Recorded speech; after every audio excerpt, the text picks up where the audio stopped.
The work we're about to accomplish is historic on behalf of people we have never met and their relatives who we also may never meet. Wase etuati hotiake gunakchish.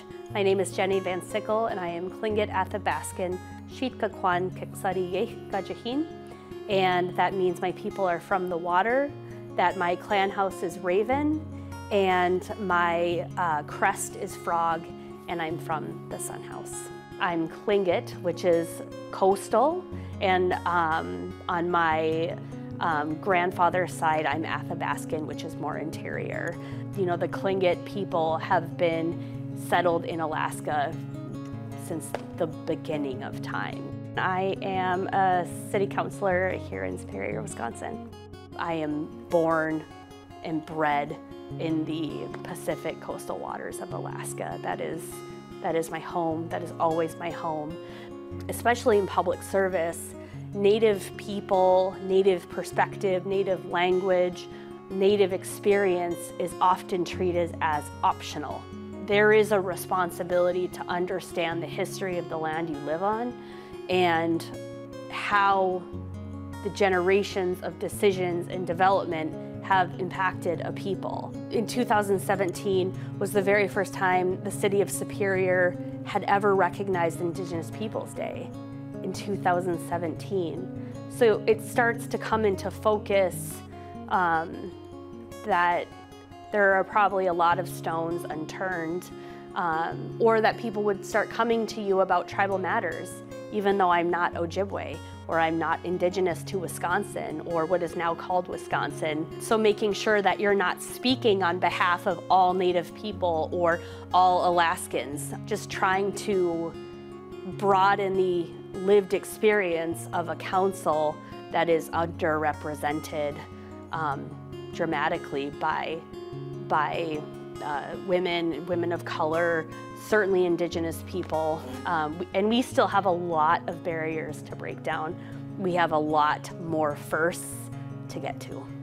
So every year, a local radio station hosts a medallion hunt. Innocent, fun. But however the clues were worded or whatever, there was a substantial and upsetting miscommunication with the contestants and the people that were looking for this hidden medallion. And somehow they ended up on Wisconsin Point, rooting through the sacred burial ground out there. Wisconsin Point is a part of the area that I represent. I was outraged, and a lot of people were, to varying degrees. But it felt like it was an area that had been underprotected for a long time. Our police department, they went out there right away. They, protected the site in that way. And then the radio station, they did the right thing. They called the hunt off and apologized. I think they were upset by it too. To me, it just demonstrated a larger disregard for the area and for the history. So after that happened, I was, I think, really frantic to find a way to respond and to talk about it on a larger scale and how, as a city, we could do better. And so I came up with this idea to change the name of the road. I had already not been calling it Moccasin Mike Road. In our documents and our discussions, I would usually write MM or something like that. I thought that I needed to address some larger misunderstandings or the way that mockeries of Native people, whether it's in your Saturday morning cartoons or in Hollywood now, Moccasin Mike just really seemed to personify that. And I thought if people could go down there and have that narrative change, that maybe they would enter the point with a little bit more reverence or pause. There was a larger movement happening in the United States where different companies were changing, beloved faces or names. I suggested this name change in the middle of that. And I think it really helped focus people's ire to something local, something that was theirs. I spent the next few days just reading hundreds and hundreds, well over 1,000 comments online, just tearing me apart. I wasn't even native and I wasn't even from here and I should go back to where I came from. In the middle of all of that, Fond du Lac reached out. They had the wherewithal to say all right, I think this is a person that is clearly determined to do something. Let's give her some direction. Let's work on something together. And Fond du Lac agreed the name was totally nonsense and obviously not a Native person, but they really had their own vision of how the city could be a partner. I think that was March of 2021. From that moment on, I, of course, full pivot. Fond du Lac had goals around Wisconsin Point.